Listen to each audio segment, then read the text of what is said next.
देश में one nation one education board, one nation one syllabus, one nation one curriculum लागू करने की मांग वाली पीआईएल पे कोर्ट में सुनवाई हुई है। हमने ये मांग किया है कि राइट टू एजुकेशन एक्ट को बदल के राइट टू इक्वल एजुकेशन बनाया जाए और पूरे देश में सिलेबस कॉमन किया जाए।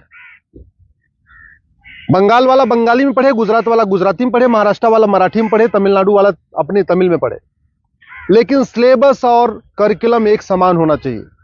फिजिक्स का, केमिस्ट्री का, मैथ का, जूलॉजी का, बॉटनी का, इंग्लिश का, हिंदी का, संस्कृत का, ये सारे सिलेबस कॉमन होने चाहिए पूरे देश में। और वो इसलिए जरूरी है क्योंकि सारे के सारे कॉम्पिटिटिव जो एग्जाम हो रहे हैं उनका पेपर एक हो रहा है। इंजीनियरिंग का एक ही एग्जाम होता है पूरे देश के लिए, मेडिकल का एक ही एंट्रेंस एग्जामिनेशन होता है पूरे देश के लिए, एनडीए का एक ही एग्जाम होता है पूरे देश के लिए। इसी तरीके से आईएएस का जो पेपर होता है वो सबके लिए कॉमन होता है, पीसीएस का पेपर सबके लिए कॉमन होता है, बैंक का पेपर सबके लिए कॉमन होता है, रेलवे का पेपर सबके लिए कॉमन होता है। और अब तो यूनिवर्सिटी में एडमिशन के लिए कॉमन जो सीयूईटी हो रहा है वो भी सबके लिए एक पेपर कॉमन है। अब जब एंट्रेंस एग्जामिनेशन का पेपर एक है तो फिर अलग अलग सिलेबस क्यों पढ़ाया जा रहा है? सीबीएसई कुछ अलग पढ़ा रहा है, आईसीएसई कुछ अलग पढ़ा रहा है, यूपी बोर्ड अलग पढ़ा रहा है, बिहार बोर्ड अलग पढ़ा रहा है, बंगाल बोर्ड अलग पढ़ा रहा है। और सारी पढ़ाई करने के बाद जब बच्चा जाएगा एग्जाम देने, उसके लिए सबके लिए एक पेपर होगा।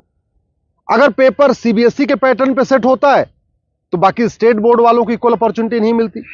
अगर जो एंट्रेंस एग्जामिनेशन का पेपर है इंजीनियरिंग का, मेडिकल का, एनडीए का, बैंक का, रेलवे का, अगर वो आईसीएसई बोर्ड के पैटर्न पे होता है तो सीबीएसई बोर्ड वालों को और बाकी स्टेट बोर्ड वालों को फिर इक्वल अपॉर्चुनिटी नहीं मिलती।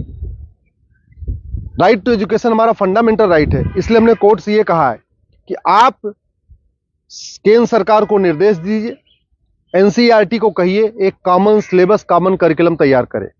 आज की डेट में जो नवोदय स्कूल है वो पूरे देश में उसका सिलेबस कॉमन है, जो आपका केंद्रीय विद्यालय है उसका सिलेबस भी कॉमन है। और अगर आप बाहर देखिए, अमेरिका में यूनिफॉर्म एजुकेशन है, चाइना में यूनिफॉर्म एजुकेशन है, फ्रांस में यूनिफॉर्म एजुकेशन है, जापान में यूनिफॉर्म एजुकेशन है, सिंगापुर में यूनिफॉर्म एजुकेशन है, रसिया में यूनिफॉर्म एजुकेशन है, दुनिया के कई देशों में यूनिफॉर्म एजुकेशन होता है, यानी सिलेबस करिकुलम सबका कॉमन होता है। हमारे देश में सिलेबस अलग अलग चल रहे हैं, करिकुलम अलग अलग चल रहे हैं। इसके कारण बच्चा कितना भी अच्छा हो पढ़ने में, बिना कोचिंग के वो इंजीनियरिंग क्वालिफाई नहीं कर पाता, क्योंकि वो यूपी बोर्ड का बच्चा कितना भी अच्छा हो एक्सपर्ट पढ़ने में, लेकिन पेपर जो सेट हुआ वो तो सीबीएसई के पैटर्न पे हुआ, तो फिर वो क्वालिफाई नहीं कर पाता। अल्टीमेटली उसको कोचिंग करना पड़ता है। और मैंने ये भी कोर्ट को कहा है कि ये कोचिंग माफियाओं के दबाव में ही वन नेशन वन एजुकेशन लागू नहीं हो रहा है। कोचिंग माफिया इतने पावरफुल है, इनका लगभग 5 लाख करोड़ रुपए का कोचिंग का बिजनेस है हर साल का। अगर वन नेशन वन सिलेबस हो जाएगा, कॉमन सिलेबस, कॉमन करिकुलम हो जाएगा और जो पढ़ाया जाएगा यही पूछा जाएगा, तो लोग कोचिंग नहीं करेंगे। जो मेहनती बच्चे होंगे वो अपनी पढ़ाई करेंगे और उसके बाद एंट्रेंस क्वालिफाई कर लेंगे। लेकिन ये कोचिंग माफियाओं ने ऐसा सिस्टम बना दिया है कि पहली बात तो वन नेशन वन सिलेबस नहीं होने दे रहे, वन नेशन वन एजुकेशन नहीं होने दे रहे, और दूसरा जो 10वीं 12वीं में पढ़ाया जाता है वो एंट्रेंस एग्जाम में पूछा नहीं जाता, जो एग्जाम में पूछा जाता है वो 10वीं 12वीं में पढ़ाया नहीं जाता। इसका मेन ये कारण है कि कोचिंग माफियाओं ने पूरे हमारे एजुकेशन सिस्टम को हाईजैक किया हुआ है। और दूसरी बात ये भी है, जो बुक माफिया हैं, पब्लिशर हैं, ये नहीं चाहते कॉमन सिलेबस कॉमन करिकुलम हो, क्योंकि अगर कॉमन सिलेबस कॉमन करिकुलम हो जाएगा और सिलेबस कांस्टेंट रहेगा, 2 साल 3 साल 4 साल तक वही रहेगा, तो फिर जो पब्लिशर है इनकी किताब कोई नहीं खरीदेगा, लोग एनसीईआरटी किताब खरीद लेंगे। जो एनसीईआरटी छापेगा अगर वही लोग किताब में स्कूल में चलाएंगे तो एनसीईआरटी किताब 100 रुपए की मिलती है, प्राइवेट पब्लिशर उसको 500-1000 रुपए की बेचते हैं। तो बुक माफिया नहीं चाहते कि कॉमन सिलेबस कॉमन करिकुलम हो, एनसीईआरटी किताब हर जगह लागू हो। कोचिंग माफिया नहीं चाहते यूनिफॉर्म सिलेबस हो, यूनिफॉर्म करिकुलम हो, वन नेशन वन सिलेबस हो। और स्कूल माफिया नहीं चाहते कि one nation one education board हो।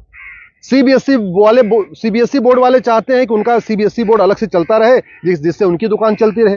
आईसीएसई बोर्ड वाले चाहते हैं कि उनकी दुकान अलग से चलती रहे। तो इसलिए ना सीबीएसई बोर्ड वाले चाहते हैं one nation one syllabus, one nation one education board हो, ना आईसीएसई बोर्ड वाले चाहते हैं। और इसका नतीजा ये हो रहा है कि आम जनता, आम बच्चा पिस रहा है इस पूरे माफिया राज में। इसलिए मैं कोर्ट से निवेदन किया है, कोर्ट ने केंद्र सरकार के शिक्षा मंत्रालय को और कानून मंत्रालय को 4 हफ्ते के अंदर जवाब दाखिल करने के लिए कहा है। एनसीईआरटी, सीबीएसई बोर्ड और आईसीएसई बोर्ड को बोला है 4 हफ्ते के अंदर जवाब दाखिल करिए। दिल्ली सरकार को भी बोला है कि आप भी अपना स्टैंड क्लियर करिए, आप क्या चाहते हैं, आप one nation one syllabus, one nation one curriculum चाहते हैं या नहीं चाहते, आप one nation one education board चाहते नहीं चाहते। और 4 हफ्ते के बाद जवाब आ जाएगा, फिर 11 दिसंबर को इसकी अगली सुनवाई होगी। मैं आप लोगों से निवेदन करता हूं, इस वीडियो को जन जन पहुंचाइए, इस वीडियो को घर घर पहुंचाइए। कॉमन सिलेबस होगा, कॉमन करिकुलम होगा तो सबको इक्वल अपॉर्चुनिटी मिलेगी। यूनिफॉर्म एजुकेशन से सबसे बड़ा फायदा होगा, जातिवाद खत्म होगा, क्लासेस खत्म होगी, भाषावाद खत्म होगा, क्षेत्रवाद भी खत्म होगा और जिहाद और मजहबी उन्माद भी खत्म होगा। यूनिफॉर्म सिलेबस होगा, मंत्री और संतरी के बच्चे की एक किताब होगी। यूनिफॉर्म सिलेबस का मतलब ये हुआ कि शिक्षक का बेटा और शिक्षा मंत्री का बेटा एक ही किताब पढ़ेगा। यूनिफॉर्म सिलेबस का मतलब क्लर्क का बेटा और कमिश्नर का बेटे की किताब एक होगी। यूनिफॉर्म सिलेबस का मतलब मजदूर के बेटे की किताब और मालिक के बेटे की किताब एक होगी। यूनिफॉर्म सिलेबस से वास्तव में भारत में समाजवाद आएगा। समान शिक्षा से ही भारत में शांति आएगी, समाज शिक्षा से ही भारत में समृद्धि आएगी, समान शिक्षा से ही वास्तव में भारत में समरसता आएगी। इसलिए मैं आपसे निवेदन करता हूं, समान शिक्षा की मांग करिए। समान नागरिक संहिता से 100 गुना ज्यादा जरूरी है समान शिक्षा। ये जो देश में आप देख रहे हैं ना, आतंकवादियों के समर्थन में रैली निकलती है, जिहादियों के पक्ष में लोग खड़े हो जाते हैं, युद्ध हो रहा है इजराइल में और रैली निकल रही है आतंकवादियों के समर्थन में भारत में। ये क्यों? क्योंकि यहाँ मैकाले शिक्षा चल रहा है, मदरसा शिक्षा चल रहा है और मिशनरी शिक्षा चल रहा है। ये मैकाले शिक्षा खत्म होनी चाहिए, मिशनरी शिक्षा खत्म होनी चाहिए, मदरसा शिक्षा खत्म होनी चाहिए, सीबीएसई आईसीएसई बोर्ड खत्म होना चाहिए। केवल एक देश एक शिक्षा बोर्ड यानी भारतीय शिक्षा बोर्ड होना चाहिए और वन नेशन वन सिलेबस यानी पूरे देश का सिलेबस एक समान होना चाहिए।